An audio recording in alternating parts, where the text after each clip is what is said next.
गूंगी बहू अंधी सास। एक परिवार में 5 लोग थे। ओम प्रकाश, उनकी पत्नी सुमित्रा, बहू भावना, बेटा राहुल और एक थी उनकी बेटी प्रियंका। वैसे तो ओम प्रकाश और सुमित्रा के घर में सब कुछ ठीक ठाक था, लेकिन सुमित्रा की एक आदत थी। घर में कुछ भी गलत या सही हो तो वो किसी से कुछ नहीं कहती। और भावना स्वभाव की इतनी सीधी सादी थी कि अगर कोई उसके साथ गलत भी करता तो भी वो उसे कुछ नहीं कह पाती।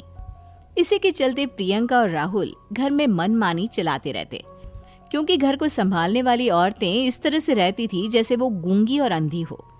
माँ, मैं अपनी सहेलियों के साथ पिकनिक पर जा रही हूँ। ठीक है बेटा, चली जाओ। और मुझे आने में रात हो जाएगी, देर से ही आऊंगी मैं। अच्छा, कोई बात नहीं बेटा।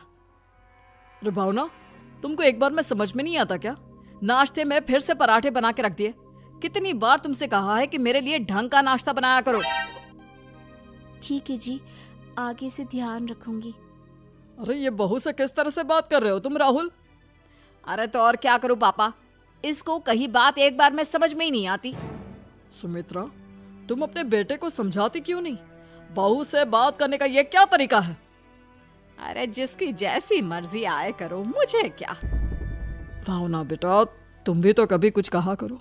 इस तरह क्यों सबकी बातें सुनती रहती हो?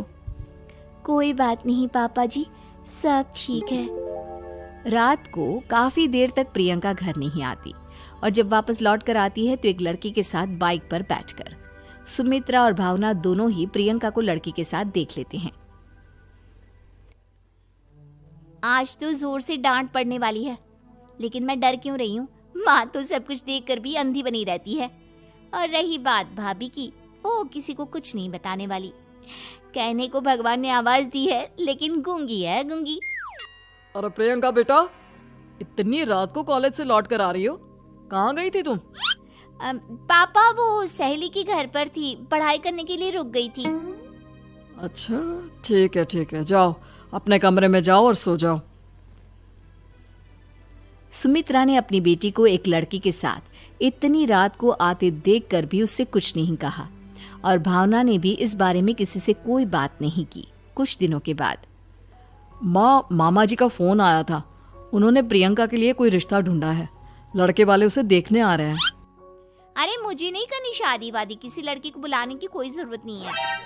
ये तुम क्या कर रही हो प्रियंका बेटा? तुम्हारी शादी की उम्र हो चली है और तुम्हारे मामा जी ने बहुत अच्छा रिश्ता बताया है। पापा, अब जिद क्यों कर रहे हैं? और आप क्यों मेरी मर्जी के खिलाफ शादी कराना चाहते हैं? अरे माँ, इसको समझाइए ना। आपकी बेटी, आप तो बस चुपचाप सब कुछ होते हुए भी देखती रहती हैं। अरे तो क्या कहूँ, और मेरे कहने से क्या हो जाएगा? वैसे भी गलत क्या हो रहा है, सब कुछ सही तो है। भावना बहू, देखो तो प्रियंका हमारी बात नहीं समझेगी, लेकिन वो तुम्हारी हम उम्र है। क्या पता तुम्हारे कहने से उसे कुछ समझ में आ जाए। नहीं पापा जी, मेरे कहने से कुछ नहीं होगा। मैं प्रियंका को कैसे समझा सकती हूँ? वो ननद है मेरी, कहीं मेरी किसी बात का बुरा मान गई तो? सुमित्रा और भावना में से कोई भी प्रियंका को कुछ नहीं समझाता। इस बात से राहुल और ओम प्रकाश जी दोनों ही परेशान हो जाते हैं। और फिर जब लड़का प्रियंका को देखने के लिए आता है, मुझे आपकी बेटी बहुत पसंद है, मैं उसके साथ शादी करने के लिए तैयार हूँ। देखो, मुझे तुमसे शादी नहीं करनी, और ये बात जितनी जल्दी समझ में आ जाए अच्छा रहेगा। अरे तो फिर आप लोगों ने मुझे यहाँ बुलाया ही क्यों?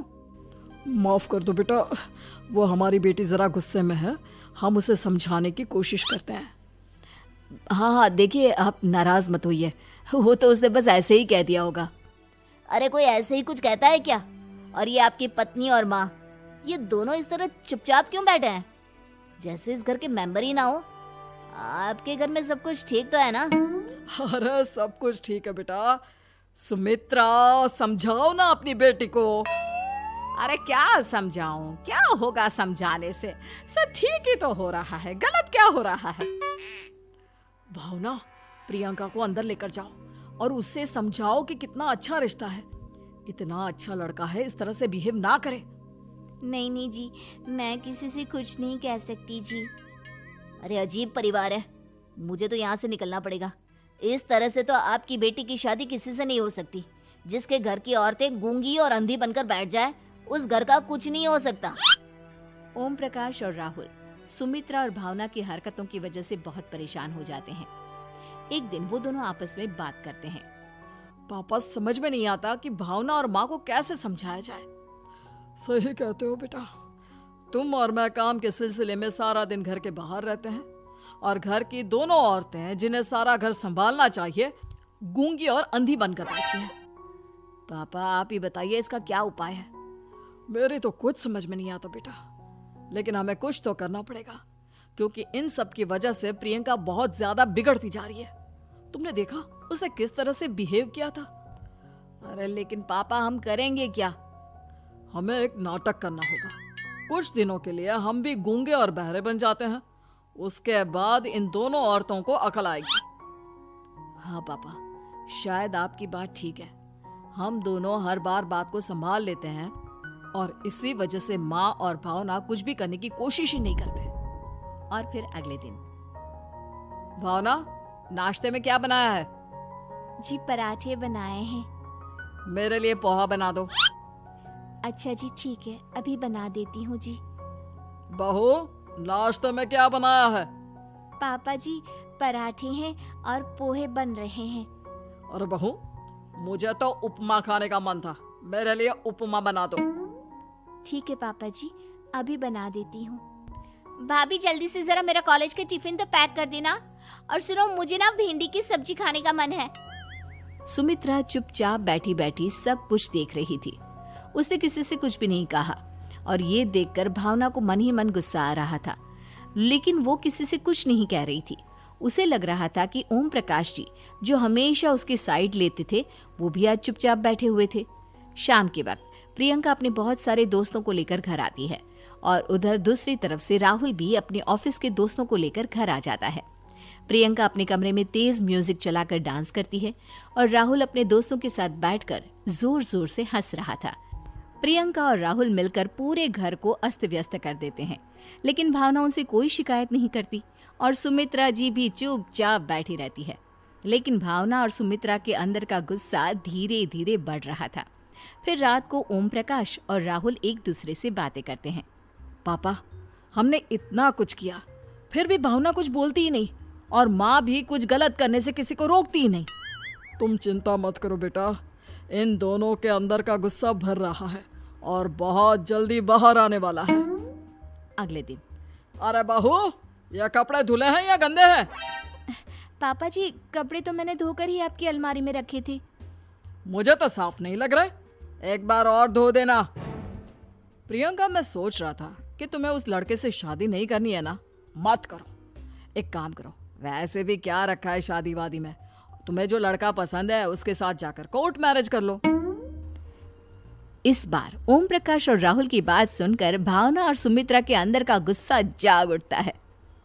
मैं किसी से कुछ कहती नहीं जी, इसका मतलब ये है कि आप लोग मुझे परेशान करते ही रहेंगे। कल 4 बार मुझसे नाश्ता बनवाया, आज पापा जी मुझसे धुले हुए कपड़ों को बार बार धुलवा रहे हैं। अरे मैं इंसान हूँ जी, कोई मशीन नहीं हूँ। तुम दोनों ने मिलकर इस घर की कैसी हालत बना दी है और अपनी बहन को भागकर शादी करने के लिए कह रहे हो। तुम भाई हो या दुश्मन? ओम प्रकाश और राहुल जोर जोर से हंसने लगते हैं। अरे इसमें हंसने की क्या बात है? हम लोग यहाँ इतने परेशान हो रहे हैं जी, तुम लोगों को ऐसी हरकत करने के बाद भी हंसी आ रही है। ये क्या कर रहे हैं जी आप दोनों?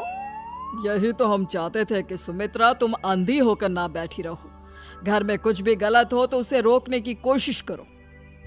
और भावना, तुम अपने साथ हो रहे गलत व्यवहार पर भी कभी मुंह नहीं खोलती, ये सही बात नहीं है। मैं चाहता था कि तुम्हारी भी जुबान खुले, तुम गलत बात का विरोध करो। गूंगी बहू और अंधी सास की ये जोड़ी इस घर में अब नहीं चलेगी।